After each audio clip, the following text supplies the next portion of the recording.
ओम नमः शिवाय। शिवजी सदा सहाय। ओम नमः शिवाय। गुरुजी सदा सहाय। ओम श्री साम शिवाय नमः। ओम श्री गणेशाय नमः। श्री शिव महापुराण प्रथम खंड पूर्वार्ध। अर्थात अब हम शिव महापुराण का प्रथम खंड पढ़ेंगे। प्रथमा विद्वेश्वर संहिता। प्रथम संहिता का नाम विद्वेश्वर संहिता है। अथ प्रथमो अध्याय।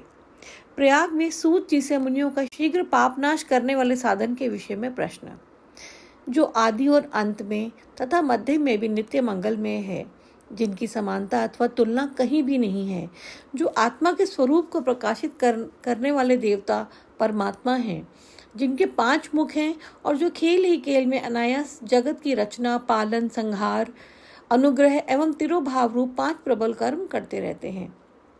उन सर्वश्रेष्ठ अजर अमर ईश्वर अंबिकापति भगवान शंकर का मैं मन ही मन चिंतन करता हूँ। व्यास जी बोले, जो धर्म का महान क्षेत्र है, जहाँ गंगा यमुना का संगम हुआ है, जो ब्रह्मलोक का मार्ग है, उस परम पुण्य में प्रयाग में सत्यव्रत में तत्पर रहने वाले महातेजस्वी महाभाग महात्मा मुनियों ने एक विशाल ज्ञान यज्ञ का आयोजन किया। उस ज्ञान यज्ञ का समाचार सुनकर पौराणिक शिरोमणि व्यास शिष्य महामुनि सूत जी वहां मुनियों का दर्शन करने के लिए आए।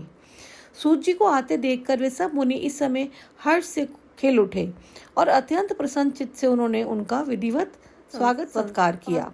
तत्पश्चात उन प्रसन्न महात्माओं ने उनकी विधिवत स्तुति करके विनय पूर्वक हाथ जोड़कर उनसे इस प्रकार कहा, हे सर्वज्ञ विद्वान रोमहर्षण जी, आपका भाग्य बड़ा भारी है। इसी से आपने व्यास जी के यथार्थ रूप में संपूर्ण पुराण विद्या प्राप्त की है, इसलिए आप आश्चर्य स्वरूप कथाओं के भंडार हैं। ठीक उसी तरह जैसे रत्नाकर समुद्र बड़े बड़े सारभूत रत्नों का आगार है। 3 लोकों में भूत, वर्तमान और भविष्य की जो बात है तथा अन्य भी जो कोई वस्तु है, वह आपसे अज्ञात नहीं है।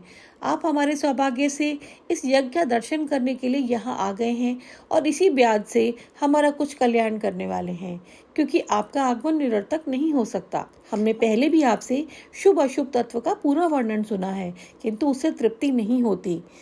हमें इसे सुनने की बार बार इच्छा होती है। उत्तम बुद्धि वाले हे सूत जी, इस समय हमें एक ही बात सुनी है। यदि आपका अनुग्रह हो तो गोपनीय होने पर भी आप उस विषय का वर्णन करें। घोर कलयुग आने पर मनुष्य पूर्ण कर्म से दूर रहेंगे, दुराचार में फंस जाएंगे, सबके सब सत्य भाषण से विमुख हो जाएंगे, दूसरों की निंदा में तत्पर होंगे और पराये धन को हड़प लेने की इच्छा करेंगे। उनका मन पराई स्त्रियों में आसक्त होगा तथा वे दूसरे प्राणियों की हिंसा किया करेंगे। वे अपने शरीर को ही आत्मा समझेंगे। वे मूढ़, नास्तिक तथा पशु बुद्धि रखने वाले होंगे। माता पिता से द्वेष रखेंगे तथा वे कामवश स्त्रियों की सेवा में ही लगे रहेंगे। ब्राह्मण लोभ रूपी ग्रह के ग्रास बन जाएंगे। वेद बेचकर जीविका चलाएंगे। धन का उपार्जन करने के लिए विद्या का अभ्यास करेंगे और मद से मोहित रहेंगे। अपनी जाति के कर्म छोड़ देंगे, प्राय दूसरों को ठगेंगे, तीनों काल की संध्या प्रार्थना से दूर रहेंगे और ब्रह्म ज्ञान से शून्य होंगे। दयाहीन, अपने को पंडित मानने वाले, अपने सदाचार व्रत से रहित, कृषि कार्य में तत्पर हो, क्रूर स्वभाव वाले एवं दूषित विचार वाले होंगे। समस्त क्षत्रिय भी अपने धर्म का त्याग करने वाले, कुसंगी, पापी और व्याभिचारी होंगे। उनमें शौर्य का अभाव रहेगा। वे युद्ध में विरत अर्थात रण में प्रीति न होने से भागने वाले होंगे। वे कुत्सित चौर्य कर्म से जीविका चलाएंगे, शूद्रों के समान बर्ताव करेंगे और उनका चित्त काम का किंकर बना रहेगा। वे शस्त्रास्त्र विद्या को नहीं जानने वाले, गौ और ब्राह्मण की रक्षा न करने वाले, शरणागत की रक्षा न करने वाले, सदा कामिनी को खोजने में तत्पर रहेंगे। प्रजापालन रूपी सदाचार से रहित, भोग में तत्पर, प्रजा का संहार करने वाले, दुष्ट और प्रसन्नता पूर्वक जीव हिंसा करने वाले होंगे।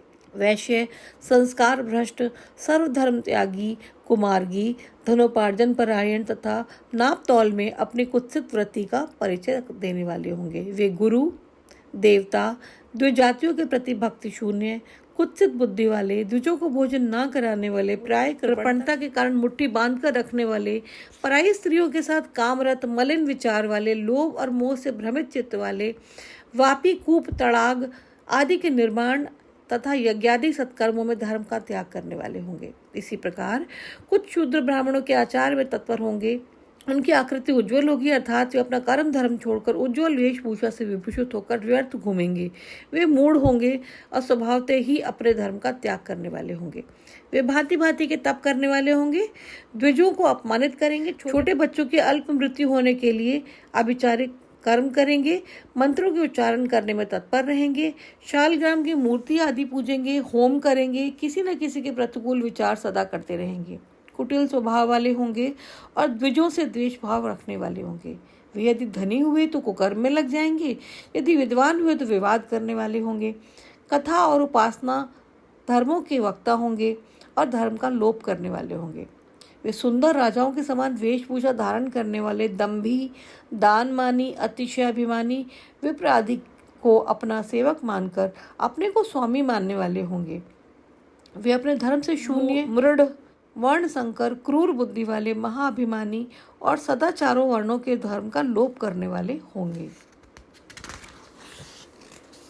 वे अपने को श्रेष्ठ कुल वाला मानकर चारों वर्णों से विपरीत व्यवहार करने वाले, सभी वर्णों को भ्रष्ट करने वाले, मूढ़, अनुचित रूप से सत्कर्म करने में तत्पर होंगे।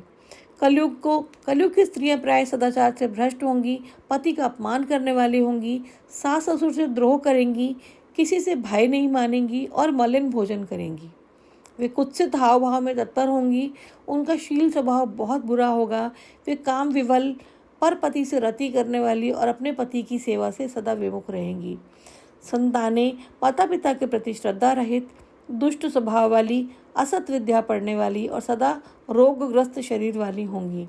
हे सूत जी, इस प्रकार जिनकी बुद्धि नष्ट हो गई है और जिन्होंने अपने धर्म का त्याग कर दिया है, ऐसे लोगों को इहलोक और परलोक में उत्तम गति कैसे प्राप्त होगी? इसी चिंता से हमारा मन सदा व्याकुल रहता है। परोपकार के समान दूसरा कोई धर्म नहीं, अतः जिस छोटे उपाय से इन सबके पापों का तत्काल नाश हो जाए, उसे इस समय कृपा पूर्वक बताइए, क्योंकि आप समस्त सिद्धांतों के ज्ञाता हैं। व्यास जी बोले, इस भावितात्मा मुनियों की यह बात सुनकर सूत जी मन ही मन भगवान शंकर का स्मरण करके उन मुनियों से इस प्रकार कहने लगे। इति श्री शिव महापुराणे प्रथमायां विद्वेष संहितायां मुनि प्रश्न वर्णनम नामः प्रथमो अध्याय। इस प्रकार श्री शिव महापुराण के अंतर्गत प्रथम विद्वेष संहिता में मुनियों के प्रश्न का वर्णन नामक पहला अध्याय पूर्ण हुआ। ओम नमः शिवाय। शिवजी सदा सहाय। ओम नमः शिवाय। गुरुजी सदा सहाय। जय गुरुजी। शुक्राना गुरुजी।